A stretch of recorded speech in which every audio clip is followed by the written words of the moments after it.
جمهورية أوجيبوس الدستور. كل إنسان الحق في أن يرتكب الأخطاء، دي أهم حاجة هنا، إن كل واحد ليه الحق إنه يرتكب الأخطاء ولكن ما تأذيش غيرك. لكل إنسان الحق أن يكون كسولا، نحط تحت دي 50 خط إن هو رقم 9 في الدستور الأوجيبوسي. السرعة الرسمية للعربيات إنها تمشي في أوجيبوس هي 20 كيلومتر في الساعة. The most important question is it easy for someone to be an Oedipus citizen؟ هل ينفع ان واحد يبقى مواطن من أوجيبوس، مواطن أوجيبوسي؟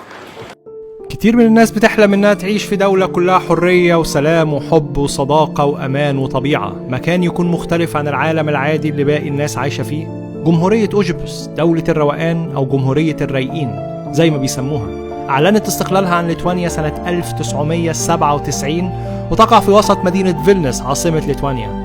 دولة صغيرة جدا، ولكن الناس اللي عايزة تعيش في سعادة وروقان وراحة بال بدون هموم بيهاجروا لها من جميع أنحاء العالم، لأن أوجيبوس لها دستورها المشهور جدا واللي بيعتبر أغرب وأنجح وأروع دساتير العالم. أي حد حافظ الدستور عن ظهر قلب ومؤمن بال41 بند بتوعه ومستعد يفيد أوجيبوس ويدافع عنها بكل إيمان وحب يقدر يعتبر نفسه مواطن أوجيبوسي. أي حد هيدخل أوجيبوس هيحس إنه دخل كوكب تاني. اهلا بيكم كلكم في فيديو جديد. النهارده هنصور في حته مميزه جدا، واحده من اغرب واشهر دول العالم كلها، جمهوريه أوجيبوس. المكان ده احنا جينا صورنا فيه من 10 سنين، ولكن جاء الوقت ان احنا نرجع تاني ونشوف قد ايه الجمهوريه دي تطورت من بس جمهوريه فنانين مبتكرين مبدعين ليتوانيين لجمهوريه فيها جميع يمكن جنسيات العالم كله. في استقبالي صديقي العزيز توماس، وزير خارجية جمهورية أوجيبوس. Hello Thomas, how are you? Nice to meet you again. It's great to be here. Yes, 10 years. Yes, and you're doing great. You are doing. Oh, thank you. Yes, and it's amazing to come back and to see you and Well, you know. fun to see you here. Yeah. You know that Oujipus means here is Oujipus. Here is Oujipus. Yeah. Yes. So when we cross this bridge, Oujipus Republic. Yeah. so When we cross this bridge, we come out of Lithuania. okay, Lithuania, Here is Oujipus, Yeah. Here's Lithuania, أوجيبوس، جمهورية ليتوانيا وجمهورية أوجيبوس. Welcome to Oujipus. Yeah. مرحبا بكم كلكم في جمهورية أوجيبوس. Yeah. Come on. 10 years ago there was no border post, and now we have a border post here. Okay. Wow. So you can check and you can have a visa. Okay, perfect. العلم عليه الإيد دي عشان خاطر الصداقة، الفريندشيب. Why the hole in it? And the hole because everything passes. Money passes through the hole, time passes, health passes, Wow. youth passes, and only friendship remains. يا سلام على بجد يا جماعة لما يكون علم ليه معنى، مش بس ألوان وحاجات وهوبا في اللالا. يقول لك الإيد دي ايد الصداقه. ايه الخرم اللي فيها ده خرم ان كل حاجه بتعدي في الدنيا، الفلوس بتعدي، الصحه بتعدي، العمر بيعدي، كل حاجه بتعدي، ولكن الحاجه الوحيده اللي بتفضل هي الصداقه الحقيقيه، ودي اللي أوجيبوس بتعملها هنا. There are very rich people who believe only in money, only in success, like the whole district built 2 years ago of hipsters, Yes. which value power and money. There are people who have no money at all, don't believe in money, and they live like in a fairy tale. They believe only in dreams and like forgetting all the world. And they are both living no problems. Yeah. بيقول لك برضو حاجه من الحاجات الجامده جدا هنا في أوجيبوس، ان هنا الناس الاغنياء جدا، الناس اللي معاها فلوس كتيره جدا بتيجي تعيش هنا عشان تعيش حياتها وتعمل اللي هي عايزاه من غير قوانين، وفي نفس الوقت في هنا الناس البسيطه جدا اللي ما عندهاش اي حاجه، عايشه في فيري تيل، يعني عايشه في الاحلام، عايشه فيه كده مع نفسهم يعني خالص، ولكن في نفس الوقت كله عايش مع بعضه ومبسوط جدا. Quran. To Muhammad. So this is the statue of Gabriel. بيقول لك العلامه من العلامات بتاعتهم، السيمبل بتاعهم هنا في أوجيبوس هو الملاك اللي ورانا ده اللي بينفخ فيه البوق ده، وبيقول لك ان هو جبريل اللي نزل الرساله على سيدنا محمد عليه الصلاه والسلام. So this is Gabriel, the angel that got the Quran over Muhammad, Prophet Muhammad عليه الصلاه والسلام. Okay, the most important question.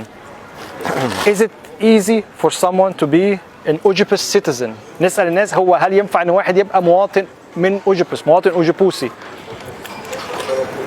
Oh yeah, well anyone who likes our, I don't know, beliefs, ideas, or constitution, or like the place, Yes. he can regard himself as a citizen of Ujpest. There are issued ID cards, but and people ask for passports. There are no passports, but there is a schablon for passport. So if you want very much, we can print it. Yeah. اهم حاجه عشان خاطر واحد يبقى مواطن اوجيبوسي ان هو يعرف دستور بلده، يعرف دستور جمهوريه اوجيبوس. الدستور في دول كتيره جدا في العالم حاجه معقده جدا، كتاب قد كده، في قوانين كتيره جدا، في عقد وكلاكيع وحاجات غريبه جدا، ولكن هنا في اوجيبوس الموضوع اسهل من السهوله. كاتبين الدستور بتاع جمهوريه اوجيبوس على الحيطه زي ما انتم شايفين ب 41 لغه في العالم، مش بس عشان خاطر مش بس انك انت تبقى مواطن اوجيبوسي تبقى عارف باللغه بتاعتك او اللغه الليتواني هنا، لا، انت اي حد من الناس مواطنين من جميع انحاء العالم بيجوا عشان خاطر يعيشوا في جمهوريه اوجيبوس هنا ويستمتعوا بقوانينها الرائعه، يستمتعوا بدستورها اللي هو من اسهل واجمل والذ دساتير العالم كلها، فكاتبها لهم بجميع اللغات، لو انت عربي، لو انت هندي، لو انت صيني، لو انت فرنساوي، الماني، امريكي، اي كل اللغات 41 لغه. نيجي لاهم لغه هنا وهي اللغه العربيه. جمهوريه اوجيبوس الدستور. دستور جمهوريه اوجيبوس مكون من 41 حاجة. لكل إنسان الحق في الحصول على الماء الساخن والتدفئة في الشتاء وسقف من القرميد، إن هو كل واحد يلحق إن هو ياخد مية سخنة ويتدفى، وكمان إن هو يبقى فوقيه السقف يلمه. كل إنسان الحق في أن يرتكب الأخطاء، دي أهم حاجة هنا، إن كل واحد يلحق إنه يرتكب الأخطاء ولكن ما تأذيش غيرك. لكل إنسان الحق في أن يكون مميزا، لكل إنسان الحق في أن يحب، لكل إنسان الحق في ألا يكون محبوبا ولكن ليس بالضرورة، مش لازم الناس تحبك ولكن إنك أنت تكون بتحب نفسك. لكل إنسان الحق في أن يكون غير مميز وغير معروف. لكل إنسان الحق أن يكون كسولا، نحط تحت دي 50 خط إن هو رقم 9 في الدستور الأوجيبوسي. لكل إنسان الحق أن يكون كسولا. أنت لو كسلان أهلا بيك برضو هنا في أوجيبوس وتبقى مواطن وتعيش حياتك، إنك أنت مش مهم إنك أنت تعمل حاجة طول ما أنت بتعمل حاجة أنت بتحبها وعايش في سلام وسلام مع الآخرين. لكل إنسان الحق في أن يكون سعيدا. شايفين يا جماعة؟ لكل إنسان الحق أن يكون كسولا، لكل إنسان الحق أن يكون سعيدا، لكل إنسان الحق أن يكون تعيسا، لو عايز يزعل يزعل، لكل انسان الحق في ان يكون صامتا، عايز تبقى ساكت اسكت، مش لازم حد يجبرك انك تتكلم. لكل انسان الحق في ان يكون مؤمنا، انك انت تؤمن باللي انت عايزه، مؤمن، مش لازم بالاسلام، بالمسيحيه، باليهوديه، بواتيفر انت عايز تؤمن بايه. لكل انسان الحق في ان يفهم، لكل انسان الحق في الا يفهم شيئا، عايز تفهم او تفهمش دي حاجه ترجع لك انت. لكل انسان الحق في ان ينتمي لاي جنسيه، كل واحد حر ان هو ياخد جنسيه على زي ما هو عايز، اي حد عايز يجي هنا ويلتزم بالقوانين يجي ياخد الجنسيه بتاعه جمهوريه اوجيبوس. لكل انسان الحق في الاحتفال او عدم الاحتفال بيوم ميلاده. يجب على كل انسان ان يتذكر اسمه، لازم انك انت تعرف ان اسمك ايه عشان خاطر هي دي الحاجه اللي بتميزك عن الناس التانيه. يمكن لاي انسان مشاركه ما يمتلك مع الاخرين. لازم هنا قاعده من القواعد المهمه جدا هنا، انك انت اي واحد جاي اوجيبوس لازم شيرنج از كيرنج، يعني لازم تظبط، ولازم انك انت بجد تقسم حاجتك مع الناس وتشاركوا بعض. كل انسان مسؤول عن حريته. لكل انسان الحق في البكاء، اللي عايز تعيط عيط يا ابني براحتك، هنا ما فيش حد بيجبر حد ان هو يفضل دايما مبسوط. كل انسان الحق في ان يفهمه الاخرون بطريقه خاطئه، لو الناس عايز تفهمك غلط تفهمها غلط مش مشكله، هنا ما حدش يعني ما حدش بيجبر حد ان يفهم التاني، مش لازم يفهمك مديرك، مش لازم يفهمك صاحب الشركه، مش لازم يفهمك، كل واحد حر في حياته. لكل انسان الحق في الا يشعر بالخوف. لا تهزم، لا تدافع، لا تستسلم. ده ببساطه شديده 41 بند بتاع دستور جمهوريه اوجيبوس.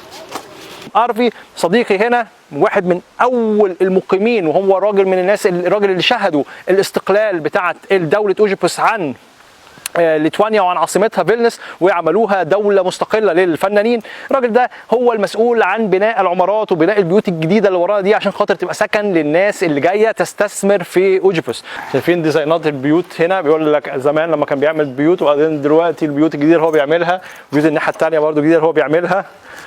واو.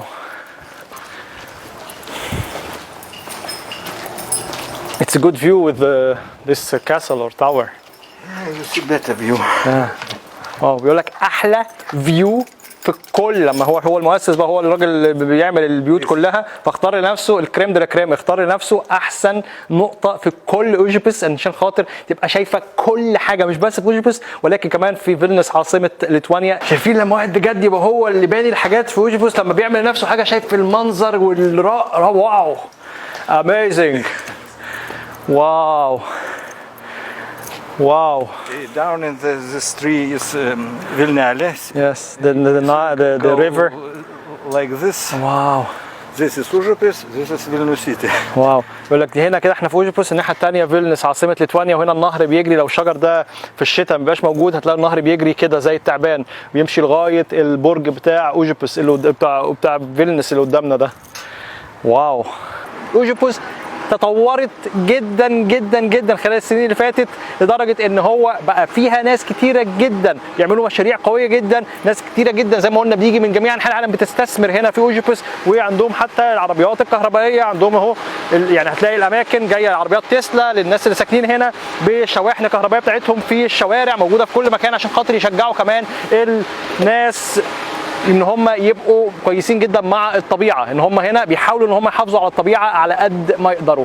السرعه الرسميه للعربيات انها تمشي في اوجيبوس هي 20 كيلومتر في الساعه، زي ما انتم شايفين العربيه ماشيه جنبي 20 كيلومتر في الساعه، عشان خاطر حاجه مهمه جدا، امن وامان المواطنين وزوار جمهوريه اوجيبوس. الاطفال تمشي في الشارع زي ما هي عايزه، الناس تمشي تتمشى في الشارع، الناس كتير جدا بتيجي تزور الجمهوريه دي، ما يبقاش في اي مشكله في السيفتي. لما العربيه تبقى ماشيه بالراحه كده، دي اسرع حاجه ممكن يمشوها هنا في الشوارع الرئيسيه، يبقى الاطفال اللي موجوده حوالينا دي تعرف تتمشى براحتها، تعرف تتمشى بامان وامن، مفيش اي مشكله تماما.